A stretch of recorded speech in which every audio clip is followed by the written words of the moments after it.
मैं हूं आपका देसी पत्रकार पारस राजस्थानी और आज हम जो मेगा हाईवे है कांडला पोर्ट से अमृतसर जाता है उस पर है। और अभी जो ये चौराहा है मेरे सामने आप बोर्ड देख सकते हो, जो शेरगढ़ यानी कहावत है यहाँ पर कि शेरों का गढ़ शेरगढ़, यानी क्षत्रिय समाज के जो लोग हैं वो यहाँ ज़्यादा रहते हैं और क्षत्रिय जो फौज में भी यहाँ के लोग ज़्यादा इंटरेस्ट लेते हैं, इसलिए शेरों का गढ़ शेरगढ़ में है। और आगे हम आपको ले चलते हैं शेरगढ़ से आगे की ओर। तो हैं और हमारे साथ कुछ लोग हैं वो स्थानीय वो जुड़ गए हैं। नमस्ते सर, क्या नाम है आपका? उत्तम दास। कहाँ से आए हो? बलोत्रा से। तो अब कहाँ जा रहे हो आप? सत्संग में। कैसी सत्संग है, किस प्रकार की सत्संग है? संत रामपाल जी महाराज जी की सत्संग है, हम सुनने के लिए जा रहे हैं। तो आपने पहले कभी सुनी इससे पहले सत्संग रामपाल जी की? हाँ, सुनिए। तो उससे आपको क्या परिवर्तन आया जीवन में? बहुत आया परिवर्तन जीवन में। कैसा लग रहा है, मतलब कुछ बुराइयां त्यागना या क्या बताते हैं सत्संग के अंदर? संत रामपाल जी महाराज सत्संग में बताते हैं कि दहेज मुक्त शादी होती और सब क्या नशा छुड़ाते, सब बताते हैं। नमस्कार दोस्तों, तो अब हम हैं शेरगढ़ से आगे पहुंच गए हैं जहां पर आज एक विशाल कार्यक्रम होने जा रहा है और यहां पर अवश्य जाने एक बोर्ड भी लगा है। तो सामाजिक उत्थान को लेकर ये जो कार्यक्रम है, तो हम सत्संग पांडाल की ओर ले चलते हैं जहाँ पर लोग इस गर्मी के अंदर भी लोग आए हैं। तो चलते हैं पांडाल की ओर। मैं यहाँ सत्संग पांडाल में और देख सकते हो कि यहाँ पानी जो है वो छिड़काव किया जा रहा है, तो इनसे बात करेंगे। नमस्ते सर। नमस्ते सत साई भगत। ये आप क्या कर रहे हो? ये सेवा कर रहे भक्तों के लिए। नीचे क्या है, यहाँ पैर है नहीं जले, इसलिए भक्तों के लिए मालिक की दया है तो पानी थोड़ा छिड़क देते, ठीक रहे, सेवा भी हो जाए मालिक। तो मतलब आने वाले लोगों को परेशानी ना हो। और जो धूप है, धूप के कारण मिट्टी गर्म हो चुकी है, तो उस ठंडक के लिए ये पानी का छिड़काव किया जा रहा है। तो दर्शकों, अब हम जहाँ पर मुख्य पांडाल है, जो आसपास के गांव से जो लोग आए हैं इस सत्संग को श्रवण करने, तो आप देख सकते हो कि ये जो लोग हैं वो सत्संग को श्रवण करने के लिए यहाँ पर आए हैं। संत रामपाल जी महाराज का एक दिवसीय LED प्रोजेक्ट के माध्यम से सत्संग हो रहा है। वहीं पर और कुछ मजदूर बैठे थे, बेलदार वगैरह, उनकी पत्नियां थी और बहुत बुरी तरह रो ही रही थी। उसने जहाँ पर नाम दीक्षा केंद्र है, यहाँ पर लिखा है नामदान केंद्र। तो जानते हैं यहाँ पर जो व्यवस्था संभाल रहे हैं। नमस्ते सर। सतसाहिब जी। क्या नाम है आपका? मेरा नाम दुर्गेश दास है जी। तो यहाँ पर जैसे नामदान केंद्र लिखा है, तो यहाँ पर किस प्रकार की व्यवस्था रहती है? यहाँ सारी व्यवस्था रहती है, जो भी भगत ज्ञान समझ कर यहाँ नाम देना है उन्हें नाम दिया जाता है। तो उसके लिए क्या योग्यता चाहिए, क्या पात्रता चाहिए?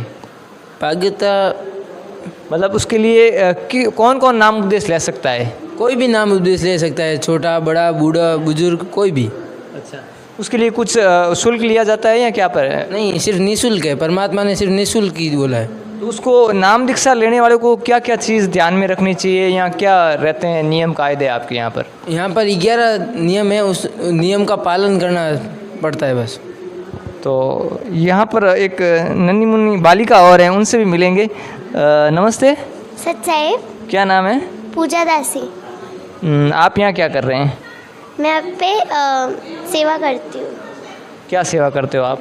यहाँ पे जिन लोगों को नाम लेना होता है उनका यहाँ पे एक फॉर्म जमा किया जाता है, मैं वो फॉर्म लिखती हूँ। तो आप भी संत रामपाल जी महाराज से दीक्षित हैं? जी। कब लिया आपने संत रामपाल जी महाराज से नाम? 2014।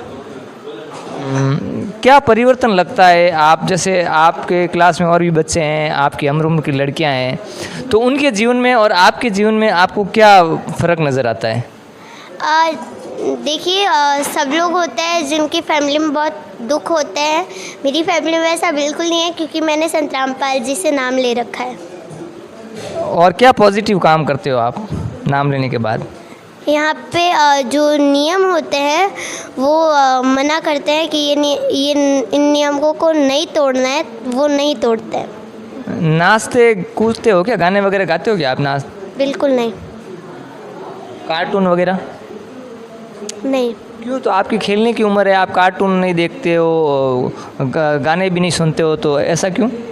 हमारे गुरुजी ने मना किया है कि हमें गाने नहीं सुनने हैं, नाचना नहीं है, कार्टून्स नहीं देखना है। उससे कुछ फ़ायदा होता है क्या?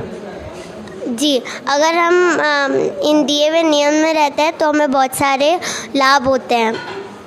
तो ये थे नन्ही मुन्नी बालिका जो संत रामपाल जी महाराज से दीक्षित है। क्या नाम है आपका? पूजा दासी, कौन सी क्लास में पढ़ते हैं? 3rd, स्कूल का नाम? इंडिको पब्लिक स्कूल। तो ये नन्ही मुन्नी बालिका जिन्होंने संत रामपाल जी महाराज की शिक्षाओं के बारे में कुछ बताया और अपने जीवन में जो परिवर्तन हुआ उसके बारे में बताया। बहुत बहुत धन्यवाद। नमस्कार साहब। कई नाम है? सुमेर सिंह। कटु पधारिया आप? ये तो अटन शेरगढ़। रेलगढ़ी। तो संत रामपाल जी महाराज जी सत्संग में आज पधारे आप? हाँ यार, पहली बार ही सुनी या इन पहले कभी संत रामपाल जी महाराज सत्संग? पहली बार में आया। तो सत्संग में आना आपने केड़ो महसूस हुआ, केड़ो लागो? सत्संग तो बढ़िया लगे, मोड़ी थोड़ी वे। सत्संग तो बढ़िया वे, सत्संग में तो हर चीज़ बतावे। और कई कहना चाहो लाट करे व्यवस्था बीजी केड़ी? व्यवस्था देखो सा करने वाला ऊपर वाला है, ठीक है, बढ़िया है। जड़ी शक्ति और भक्ति है और बढ़िया। संत रामपाल जी महाराज रा अनुयायी जगह कहवे कि भाई नशो कोई भी तरह में नहीं करा, तो संत रामपाल जी महाराज जी आ मुहिम केड़ी कहे पर युवाओं रे वास्ते समाज रे वास्ते? सबन वास्ते बढ़िया है। नशो तो चीज बड़े मतलब अटेरा जगह रामपाल जी अनुयायी कहवे कि मैं मतलब दाय जो नहीं तो देवा नहीं लेवा, और के दायजे कारण मतलब आप रे दृष्टि और कदम की करे समाज रे वास्ते, एक बेटी रे वास्ते, एक पिता रे वास्ते कि भाई दाय जो देवणो लेवणो मतलब जो कुरूती है तो आ खत्म कर रिया, तो आ कदम केड़ो है आपने कई लागे? वो कदम यहाँ कोई ज़्यादा पैसा वाला जगह तो तनकाई कर लेवे, और कोई गरीब आदमी उन्हें पार पड़े कौन नहीं, तो आप प्रीति बढ़िया है। देखो कंट्रोल में बेवे तो सबर निभा हो जावे, और पसे अगलो आदमी प्रेशर नहीं डाल सके कि नहीं मत कह मैं तो ले हूँ, कि मैं तो रिश्तो करूँ कौन नहीं, यूँ करूँ कौन नहीं, इन तो फायदा ही है, हर एक निभा हो जावे। गांव रे मायने जैसे आप रामपाल जी महाराज के बारे में कुछ भी सुनियो होला कि सकारात्मक या नकारात्मक, लेकिन आ टाउन बाद में माहौल की कर लागो आपने फाइनली? माहौल तो ठीक लागो मैं आया। तो ए था जो स्थानीय लोग आज सत्संग में पधारिया, जुड़िया, आप अनुभव बतायो, बहुत बहुत आभार, धन्यवाद। दोस्तों, जो एक दिवसीय सत्संग संत रामपाल जी महाराज के सानिध्य में वो समाप्त होने को है, और यहाँ पर जो कुछ अन्यायी है उनसे मिलते हैं। नमस्ते सर। सर साहेब। क्या नाम सर आप? भगत जी ओमा दास है, गांव बालेश्वर तहसील में जिंजनियाला गोविंदा है। तो यहाँ सत्संग की जानकारी आपको कैसे मिली? सत्संग की जानकारी भक्तों ने, जो परमात्मा की दया से भक्तों ने इन्फॉर्म भी किया और परमात्मा का संदेश भी मिला कि शेरगढ़ तहसील में सुतारा की डाणी में जो खेंगा राम जी सुतार है उसके घरों में जो आज सत्संग का प्रोग्राम पर मालिक की दया से रखा गया है। ऐसा सुना है कि जो सत्संग होती है पूर्ण संत की, उससे लाभ होता है जीवन में, तो आपके जीवन में भी कुछ ऐसा सत्संग से कुछ परिवर्तन आया जीवन में? भगत जी, अब जबान से परमात्मा कहता कह नहीं सकूं, लेकिन जबान का थूक सूख जाएगा, परमात्मा की बाणी में कह रहा है, लेकिन इतना सुख है दास में, दुनिया देखती रह जाएगी, इतने तरह परमात्मा ने सुख किया है। भगत जी क्या? प्रथम तो मैंने कमटक का काम ले रखा था, परमात्मा ने थोड़ी बहुत छोटी मोटी ठेकेदारी के रखी थी, और उसमें जर्दा गुटका देश में 15 पूड़ी 10 रुपये वाली यूज़ करते थे, और 4 पूड़ी मिराज की जर्दे की पूड़ी यूज़ करते थे, और उसको परमात्मा दया से वो भी छूट गया। थोड़ा बहुत कभी कभी शराब भी यूज़ करता था, वही परमात्मा के नाम से छूट गया। फिर करते करते पत्र का काम चलते चलते मैंने सिलिकोसिस का या टीबी का रोग भी हो गया था, और सभी डॉक्टरों ने छुट्टी दे दी रखी थी, और फिर परमात्मा ने दया करी जो रोग से मुक्त किया। तो क्या दवाई दी या परमात्मा कौन और दवाई दी क्या आपको? कुछ नहीं दवाई दी, परमात्मा जो विधान बढ़ाया है, जो शास्त्र अनुकूल भक्ति करने को कहा, और जो परमात्मा मर्यादा के अनुसार नियम बताए, उस नियम के आधार पर चलना है। झूठ कपट है, पराई निंद्रा है, छोरी, झूठ कपट है, नशा पता है, इससे मुक्त रहो, और संसार में आए को किसी की भलाई करके देखो, और परमात्मा के विधान के अनुसार चलो। आप सबका परमात्मा अलग अलग है, आप किसे मानते हो परमात्मा? मैं हम तो वर्तमान में परमात्मा की दया हुई कबीर परमहंस की रामपाल जी महाराज को भगवान मानते हैं। वो तो एक संत है। संत नहीं है वो, संत दिखा तो संत दिखता, लेकिन भगवान के रूप में अवतार लिए धरती पर है। तो ये थे संत रामपाल जी महाराज के अनुयायी जो एक दिवसीय सत्संग में शेरगढ़ में आए हुए हैं, और यहाँ पर पीछे बुक स्टॉल भी है जहाँ पर कुछ आध्यात्मिक साहित्य है। कुछ लोग कहते हैं कि संत रामपाल जी महाराज हिंदू विरोधी, लेकिन यहाँ देखा है कि गीता तेरा ज्ञान अमृत ऐसी बुकें भी यहाँ पर मिल रही है।